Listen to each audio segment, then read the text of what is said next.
Everybody listen, আপনাদের বাসটা এই জন্য দাঁড় করানো হয়েছে যে আপনাদের বাস থেকে অনেকদিন ধরে কমপ্লেইন আসতেছে যে বাসের মধ্যে নাকি চুরি হচ্ছে। আপনারা একটু কষ্ট করে নিজেদের জিনিসপত্রগুলো একটু চেক করে দেখেন তো সবকিছু ঠিক আছে কিনা। চেন? আমার চেন কোথায়? আমার গলায় চেন ছিল, চেনটা কোথায় গেল? স্যার, আমার গলার চেনটা আমি পাচ্ছি না।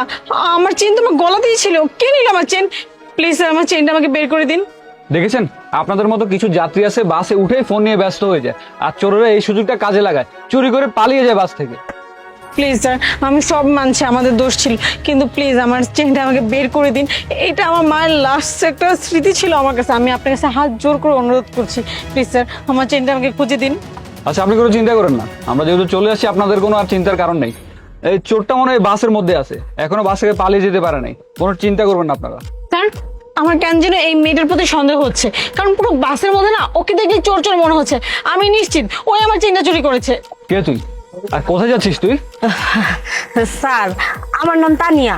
আমি মানুষের বাসায় কাম কইরা খাই, ঘর মুছি, ঘর ঝাড়ু দেই, থালা বাসন মাজি, এই কাম করি। কিন্তু আজকে তোমার ছুটি ছিল, এর লেগে ভাবলাম আমি আমার বোনের বাড়ি যাই ঘুরাই। আরে স্যার, আমার আংটি খুঁজে পাচ্ছি না। তার মানে আপনি যা বলেছেন সত্যি, ও চোর। ও আমার পাশে এতক্ষণ বসা ছিল। এই, আমার আংটি কোথায় বের কর। আল্লাহ গো আল্লাহ, স্যার এসব কি কইতেছে আপনি? কোন দেহি আমি ওনার পাশে বইছি, এর লেগে কি আমি চুরি করবো? বিশ্বাস করেন আমি একদমই চুরি করি নাই। আমার উপর আপনি মিথ্যা অপবাদ দিতেছেন কেন? এই, তোর শাড়ির আঁচল এটা কি? এইটা স্যার, ওই খুচরা 10-20 টাকা আমার কাছে থাকলে আমি এমনি শাড়ির আসলের মধ্যে বাইন্দা রাখি। আচ্ছা আচ্ছা, এটা খোল, আমি এটা দেখবো। স্যার, আপনি শুধু শুধু আমার উপর সন্দেহ করতেছেন। বিশ্বাস করেন আমি চুরি করি নাই। এই বাসের মধ্যে অন্য কেউ চুরি করছে, আপনি একটু খুঁজে দেন না, আমি সত্যি চুরি করি নাই। এই একদম চুপ, আমি বলছি না এটা খুলতে, এটা খোল, আমি এটা দেখবো। এই, তোর এত বড় সাহস, তুই এখান থেকে পালিয়ে যাবি? তোর লজ্জা করে না একজন মেয়ে মানুষের চুরি করতে? তোর উপর তো আমার আগে থেকেই সন্দেহ হচ্ছিল। আর শোন, প্রত্যেক বাসের মধ্যে চুরি করার সময় একটা জিনিস কমন পড়ছে কি জানিস? সব বাসের মধ্যে না তুই ছিলি। এই চুপচাপ আমার চেনটা আমাকে ফেরত দিয়ে দে। যদি না দিস না, আমার থেকে খারাপ আর কেউ হবে না, আমি বলে দিলাম। চুপচাপ আমার চেন দিয়ে আমাকে। ম্যাডাম, আমি আপনার চেন কই থেকে বের করে দিব? আমি তো আপনার চেন চুরিই করি নাই। বিশ্বাস করেন আমার কাছে কোনো চেন নাই। আপনি বিশ্বাস না করলে আমার চেক করে দেখেন। স্যার, আমার মাথার চুলের মধ্যে এই চেনটা কিভাবে আসলো? দেখছেন স্যার, দেখছেন, আমি আপনার কইলাম না চেনটা আমি চুরি করি নাই। কি চালাকের চালাক, চেনটা চুরি করে লুকায় রাখছে, এখন আবার কইতেছে কই থেকে জানি চেন চলে আইছে। স্যার, ওই চোর, ওরে ধইরা নিয়ে যান আপনি।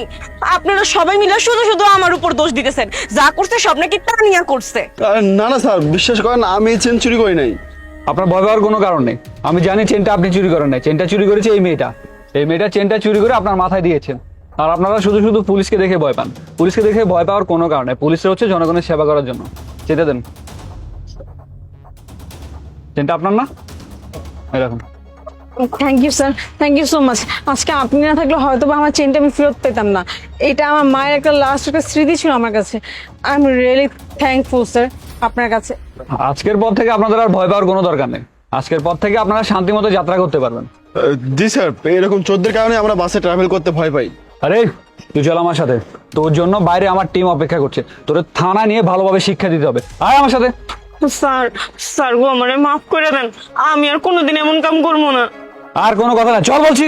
আরে আপনি আমার সাথে থানা চলুন, আপনার রিংটা ফেরত দেওয়ার ব্যবস্থা করবো। স্যার, আমি আর জীবনেও এরকম করবো না, আমারে মাফ করে দেন। চল বলছি। হয় বাসে আসা চুরি করার জন্য চোর কোথাকার।